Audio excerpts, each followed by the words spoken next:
Okay, guys, if any of you ever watched Evangelion, you may remember the whole okay, hi, I am an existential drama who somehow learned to walk and talk. We all believe Jinji Ikari somehow evolved from the Dramonkeys. The 14-year-old who brought the end of the world. You can't hear Chewbacca here because she's a bit far away. Pizza! She's making our pizza and we love her for that. Okay, so the game begins with an excerpt from the Bible. I am Alpha and Omega at the beginning and the end, the first and the last. And no, this is not one of those good guys that finish last. Then we have a 747 airplane in the middle of the black pitch darkness. So what is that supposed to be? Okay, we have a huge danger sign. Aliens. So far so good. If we get a rebel assault, we will be basically watching the beginning of Star Wars Episode 4.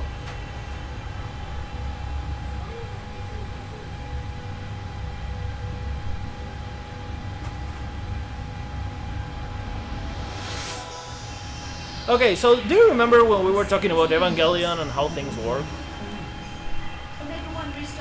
Yes, what we are hearing now is the actual voice acting. If any of you manages to understand the word of what they are saying, please type it on the comments because we failed at it. We would love to comment about this part, but it's like I have a potato in my mouth. I cannot speak properly. Oh, wow. Episode 13 of Evangelion. I remember one. Confirming? She remembers everything. No good, nothing happened. Omega 1, they are attacking. We can't stop them. 98% of our weapons have been taken over. The autopilot system Faust has been accessed. And space logic is being rewritten. Airgo area is increasing. An internal plane is forming. Switching to space logic. Can you reverse the space logic? We are being assaulted by a bad translation. We cannot defend against it. The main planet. Damn. So they're planning on attacking. I feel no emotion right now. Activating the emergency sealing system. That's not the biggest problem. The biggest problem is how they seem to speak an hour earlier than any actual sound comes out. And that, guys, is what you just click in any not suitable for work link in I Am Guerrero. Transported to the escape shuttles. I will send a dispatch after evacuation is complete. Pizza. I am evacuating the ship. All of you, evacuate now.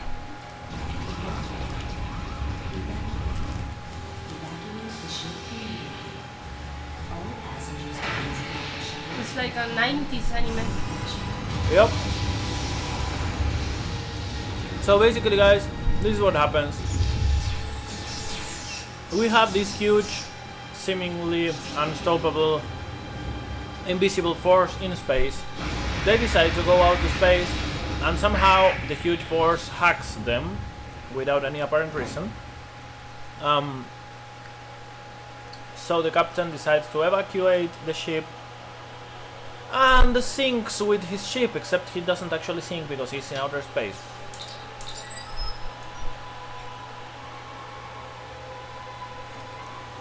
Also, he doesn't sink because, well, you are going to see it now. Take a seat, have a drink, lighten up. Go to the Baileys, grab a pint, and wait for that.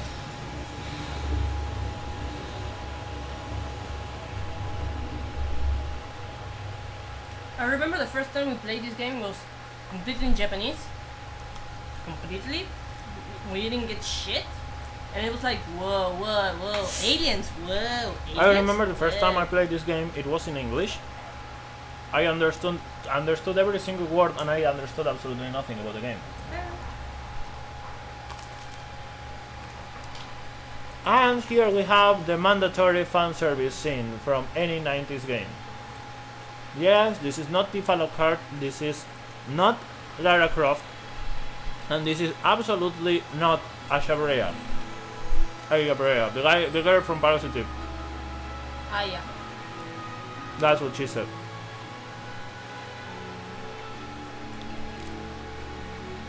Where have I seen this one?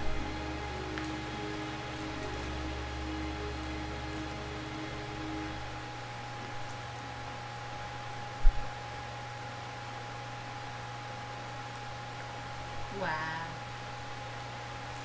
Such Xenogears.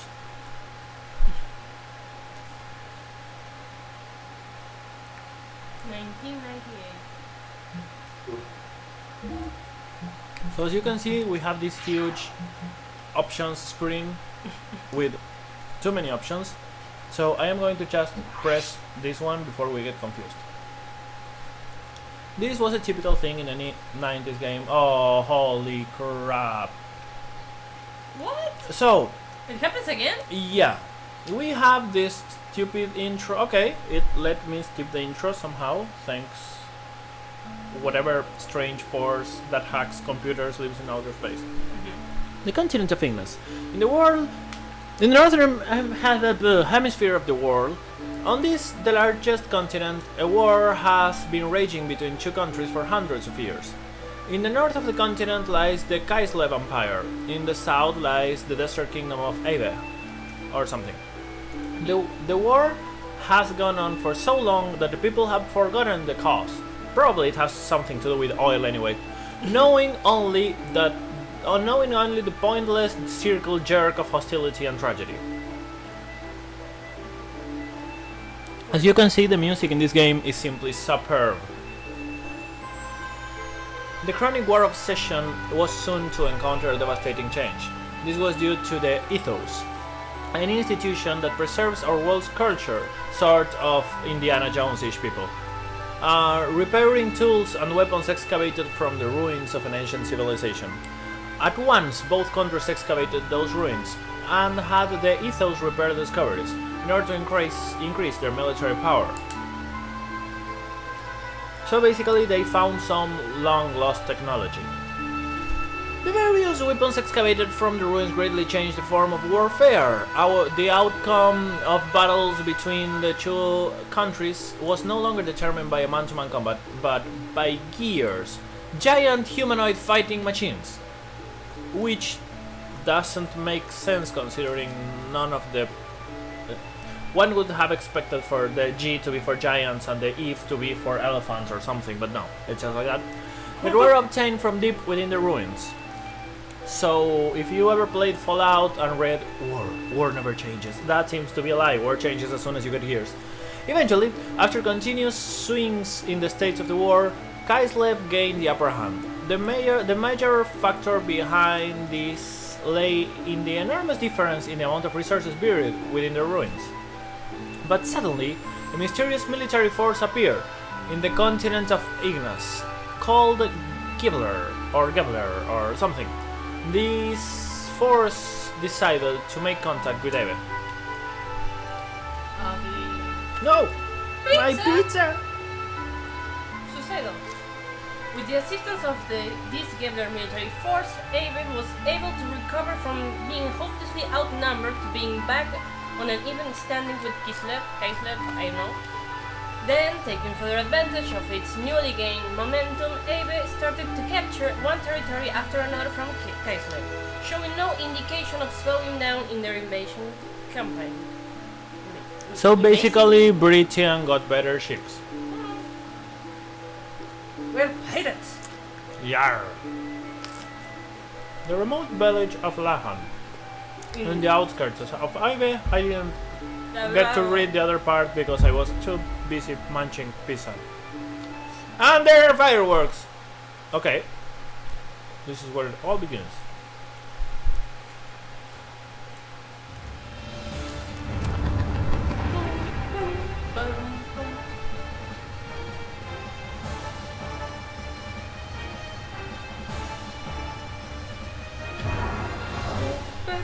The game begins with this village, our protagonist's village, on fire. And yes, we have Bruce Lee, Fei Long or something like that, huffing inside his Metal Gear giant robot Evangelion and cursing somebody. Who is he cursing?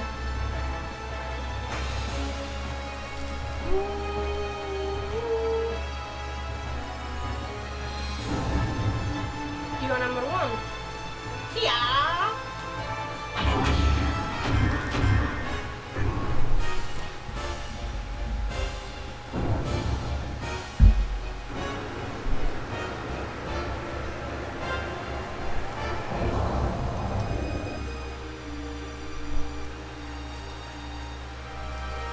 Yes guys, this is all a tutorial. Look! Use the force!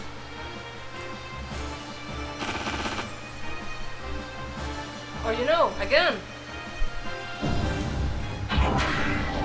Acceleration times matter?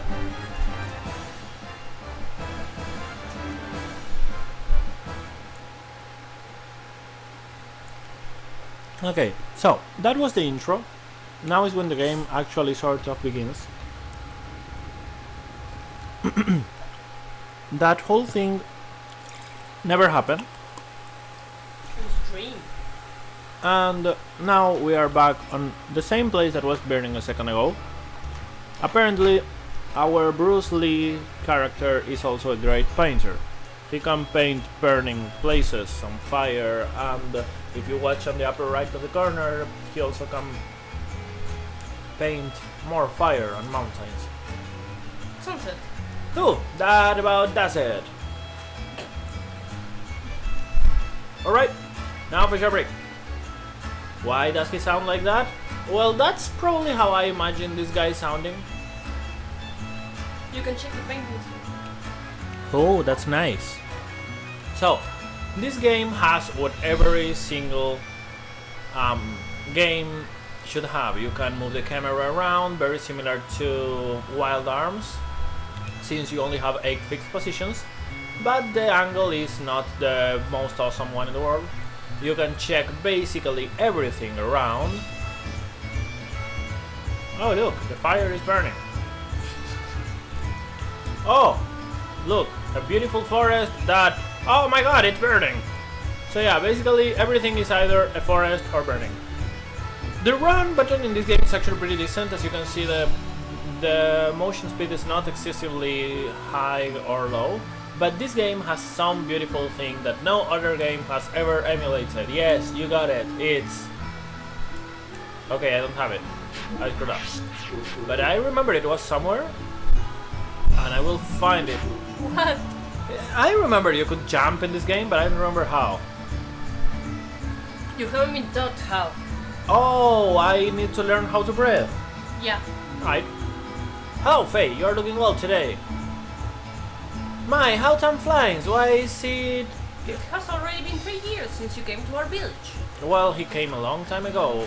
When they first saw you, both you all in bloody and soaken, and to tell you the truth, you look like Schwarzenegger when you were coming back from future.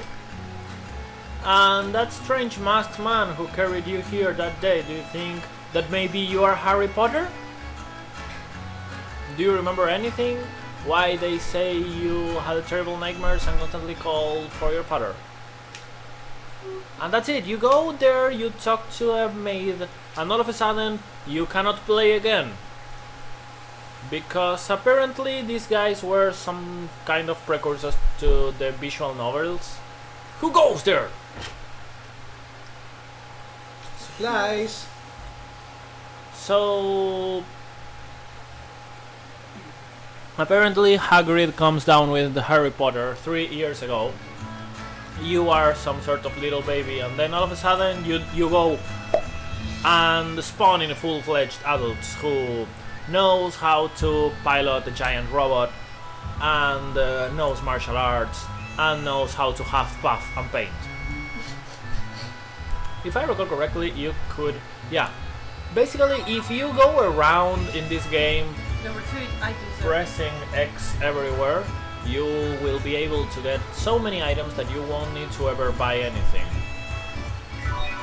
Aquasol is some sort of potion. We don't understand how it works. So, anyway. I don't remember anything about this game, so I'm... Damn it! Hi. Yo, hi there, Faye. Sorry for always using your house like this. No, don't worry, guys. You can just come into my house. This is an RPG. Nobody's going to tell you anything. Dude, he lives in the basement? Apparently, and he leaves the upper part of the house for people to, I don't know, occupy it. Yeah, tomorrow, your wedding with Alice. Now, that's going to be a big day, or you have no idea. Yeah, right, but I still hasn't hit me really thought. So you are going to get married and you don't really gonna get married or something like that?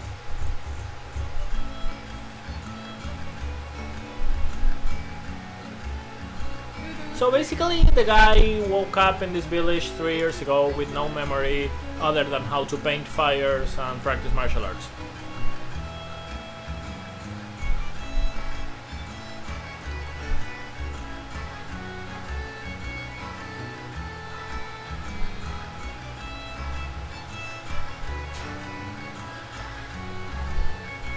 Come on. Okay. Please. Can I play the game? Dude, I don't care about your wedding. I just saw a giant fucking robot and a spaceship burning down while giant noodles attacked it, and now I have to talk to these guys, and I don't care about your motherfucking wedding. Oh, awesome! I can't even... What the hell is that? Midget? What's up with the forehead? What the hell is that thing? The forehead really strikes me. Like, I don't know if it's a child, an old guy just small, or what? Okay, so this little Chucky, the evil toy, is called Dan, and apparently he's not coming out of a movie, of a horror movie, but I will just not trust them in that matter as of yet. So anyway, Faye, I have something to talk to you about later. What is it, Dan? It sounds serious. Yeah, that's why I can talk about it here, in your own fucking place. Let's go somewhere else. You have amazement right there. It doesn't matter, because one-on-one, man to midget, or something like that. I'll be hanging around outside. No, you won't be hanging. You can't hang. You don't reach the upper places to hang. Okay, so the giant walking forehead leaves, and I still can't play. Nope. So, I know we said we would be reviewing a game. Apparently we didn't know what we were actually getting into. Well, now you can move. That's nice.